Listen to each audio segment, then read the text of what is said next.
referred to. That happened on August 15th.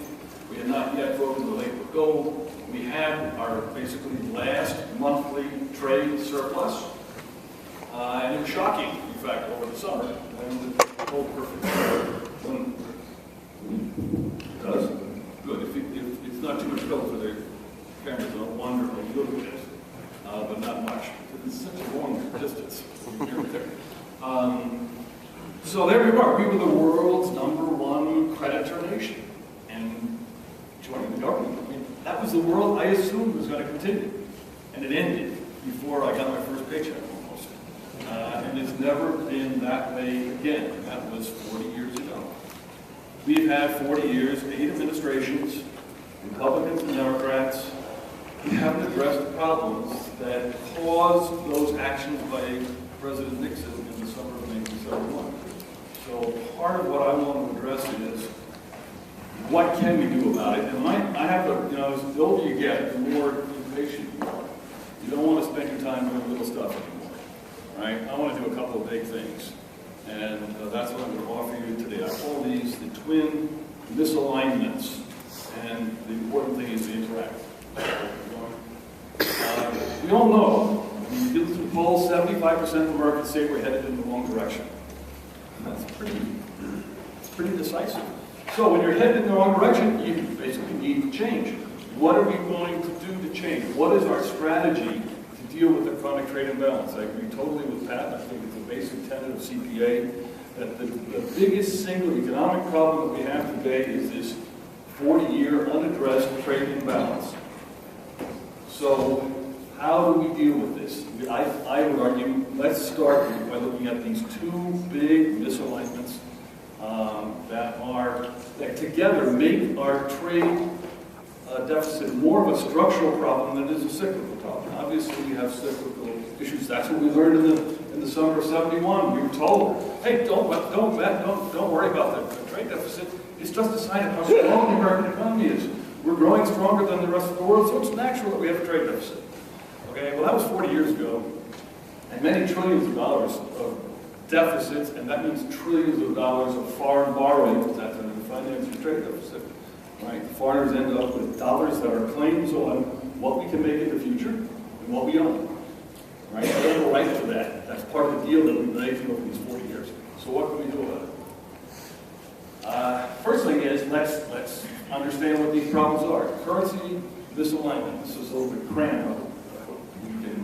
Let me go closer. I'll try to go through quickly, but I want to make sure you get this.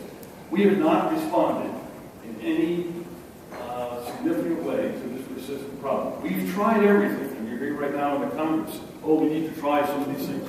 We've tried moral suasion. That is the one and only tool that the International Monetary Fund has to give advice to countries like China to change the value of their currency. They've been doing that since the year 2000. Every year they tell the Chinese you can and should revalue your currency. Sometimes the Chinese even block the issuance of the report because they don't like the advice. That's moral suasion. We've given them technical assistance. The Treasury has sent teams of experts to Beijing for long-term assignments to help the Chinese reform their banking system, reform their system of capital controls, figure out how to make a transition to a new monetary system. That's been going on since at least 2003. We could do bilateral tough talk. Everybody's done that. Bush did it. Certainly Obama has done it. Obama has personally gone to Beijing, and every time Hu Jintao comes to Washington, Obama gives him the business. This is what they talk about. They talk half the meetings, I'm told by Treasury people, 30-minute meeting, right? They'll do Iran, they'll do North Korea, and then 15 minutes on currency, right? This has not been tried. This has been tried and it's failed, right? And we've tried multilateral cleaning. We go to the G20 again and again and again. None of this works. Okay, so the conclusion is, I'm going to cut through some of this. The conclusion is that if we're going to deal with this problem, we have to actually stand up for our own legitimate trade interests. And that's what the bills in front of the Congress right now are intended to do. We have 2 choices. The Senate last night adjourned their debate. They're going to resume and vote on Tuesday. That's one version. It's a little bit complicated. but the essence of it is the only real teeth in it are to apply the countervailing duty law, which is our law against subsidies. We've had this law since 1896 in different versions. It is now part of the WTO system. It is used by everybody around the world, including the Chinese, who countervail American subsidies, as the steel industry. It's part and parcel of the WTO. It was used, that remedy, against the currency subsidy. The second choice is in the House. And there we have now, at the moment, as last time I checked, 225 co-sponsors. That's more than 218, more than the majority. It's a simpler bill, yet it just basically says the Commerce Department shall initiate cases when they're brought if the petitioners have alleged all of the things that they need to allege. It's the same standard as any other case. It's only necessary because the Commerce Department has refused to do this. They're basically refusing to do their job. So that bill, which is H.R. 639, would do it. This is the bill that passed in essentially, the only one little change, which is a detail. It passed the House last September by 348 to 79, a huge bipartisan vote. The 225 co-sponsors today include 61 Republicans. It's a very bipartisan kind of thing. It includes Mr. Austrian. Why does this matter? Okay, I'm going real quick. It's an export subsidy. If you're a Chinese exporter, and China's not the only country, this law, the press says it's a China bill. It's not. It's about currency. Anybody who sets this system up ensures that their exporters get a bonus when they export. And that means that you have a choice between sending it to the home market or sending it to the export market. You export it, because you get more money that way. The second thing is, it's an import surcharge. You can't see it, but the importer's got to pay extra money if it's imported and priced in dollars. If it's priced in renminbi, some of that trade, it doesn't matter. But when they buy something and exchange currency, the importer has got to pay extra home market currency to get that import. That prices us out of the Chinese market for a lot of goods. It rewards, this is another thing that's not clearly seen, it rewards foreign investors with extra bonus. You put $1 down, you get extra renminbi to invest. Right? So it is, in fact, an inducement to foreign exporters to put their money in. In China, it's not a question that they need the money. What they need is, Pat put his finger on it, they need our know-how, they want our intellectual property, and they give you this bonus to make sure you put your plants into China. So the economic bottom line is that this is a major driver for offshoring. Right? This is a powerful tool to get people to invest there and not here, and it works. Ohio's share of this is, over the last 10 years, we've lost 124,000 jobs to China trade.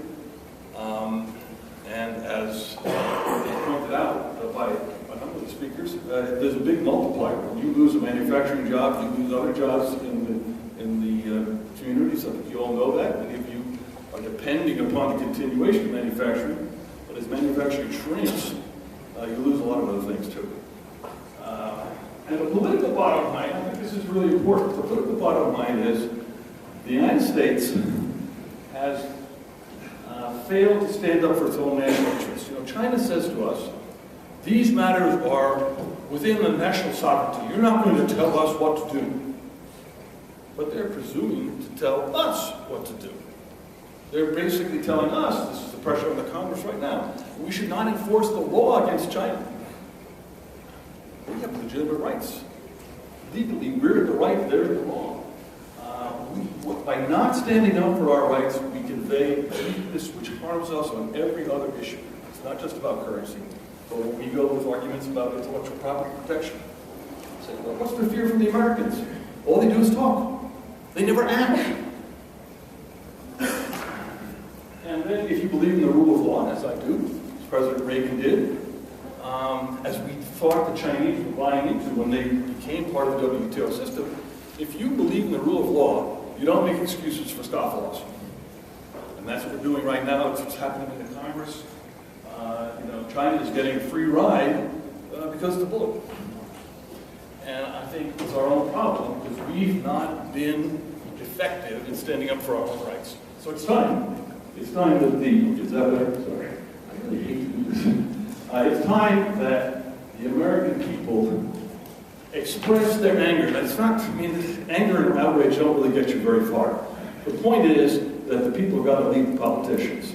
The people have got to tell the politicians, it's been 40 years, it's time to do something real.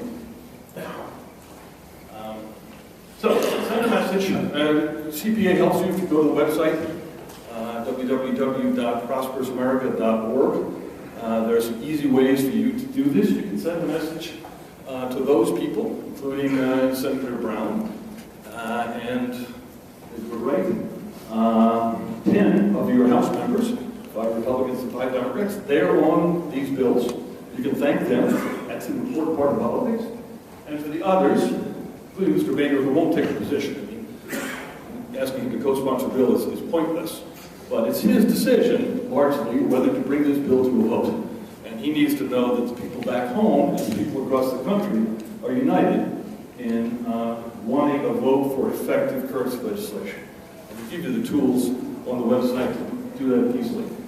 Pennsylvania is united. We have a very effective CPA chapter in Pennsylvania. They've worked really hard over a few years. We now have every member of the Pennsylvania delegation on these bills, except for Senator Toomey, and we're still talking to him. That's what you can do if you stand united, and I would urge Ohio to stand united. And the message is, and I'm going to read this here, this is what the Chinese need to hear us say, not necessarily these words, but this is the meaning. We have got to tell them, we will not capitulate to your mercantilism. We will not allow you to fix prices in our market. That's what currency manipulation does. They're fixing prices here. We will not allow you to pick winners and losers in our free enterprise system. That's all what we're doing. I'm going to have to go a little over, but I'm sorry. Let's go to tax. I'll figure this. Go more. Pat already said we're not overtaxed in global terms. I've noticed that feel it that way sometimes. Personally, we feel differently. But if you look at the numbers, we're not overtaxed. We are very badly taxed. It's the mix of taxes that hurts us. And going back to my 40-year idea, when we started this problem in the 1970s, you can see that red line at the bottom, those are the number of countries with a value-added tax or national sales tax. All right? It grew slowly until it's now about 150. That's the top of it. You see our trade performance, we kind of bumped along there for a while, and then we really went south. Now, these are correlations and not causations, but this is part of the cause. Everybody in the world has figured out that if you do switch to a consumption tax and reduce your corporate income tax, which is what's happened everywhere in the world, except here, what happens is you get a much better trade performance, particularly with respect to the one country that's decided not to do it this way. We have engineered, by our own ingenuity, a two-way trade disadvantage with 150 countries. And I guarantee you, if we had a group like this in Canada, and I raised this, somebody would sooner or later say, I've heard this from them, what's wrong with you Americans? Don't you get it? I mean, you've given us this gift. We appreciate it. But I mean, what's wrong with you? And that's my question, what's wrong with us? Pat already explained it, but you get a two-way trade disadvantage. We have to pay extra when we go into China. So this is the $100 items. If we sell it to China, it comes out to be $117 item by their tax. But when they sell to us, they get rebated. So it's effectively about $85. The second line is Germany, which has a 19%, already mentioned, rate, $119 when we export to them. Their goods to us, also in the middle 80s. But when they trade with each other, it's essentially equal. It's not 100% equal, but it's within a couple of dollars. Okay? So, that's why it really matters. The common sense problem is, switch as much as possible to a consumption tax. Reduce the income tax, eliminate a lot of taxes. A lot of you small business guys know you're the tax collector for all kinds of stuff. You can look at your phone bill. You are the tax collector for a lot of things. Check out all those little excise taxes. We can get rid of all that stuff and make ourselves competitive in international terms if we get that value-added rate up. That's what we could do, and that's what fundamental tax reform would entail. If you did it, I've listed out, I'm happy to share these with anybody who wants. You have a range of choice on how to stimulate investment in this country, how to reward savings. If you don't tax savings, you're going to get a lot more of it. There are so many things that we could do. We could reform or eliminate the AMT. We could reform or eliminate the death tax. There are lots of things that would be possible if we would have an intelligent, internationally competitive tax system. Unfortunately, so far we refuse. Take a moment. Keep going. So that's it. If you do it right, you get a fairer system, you get a simpler, more efficient system, less costly to comply with. It's hundreds of billions of dollars to comply with our system now. We can have powerful incentives to invest in this country, and produce in this country, and export from this country. That's the big payoff. So bottom line is, no one controls his destiny 100%. You have to take what the world gives you. But how you react to it, that's your contribution to your health. We are shaped by the choices that we make, the things that we decide to do, and the things that we decide not to do. We have a 40-year history of failure in these two big issues. So now is the time to step up with something big, something constructive, something that really matters, so that we can regain our economic dynamism, so that we can restore our national self-confidence, so that we command due respect in the world, and so that our kids and our grandkids will be grateful for the legacy that we leave. That's why CPA was formed. That's why it is held together. These concerns will hold us together, and that's why we need your help. So I urge you to join with us, and thank you very, very much.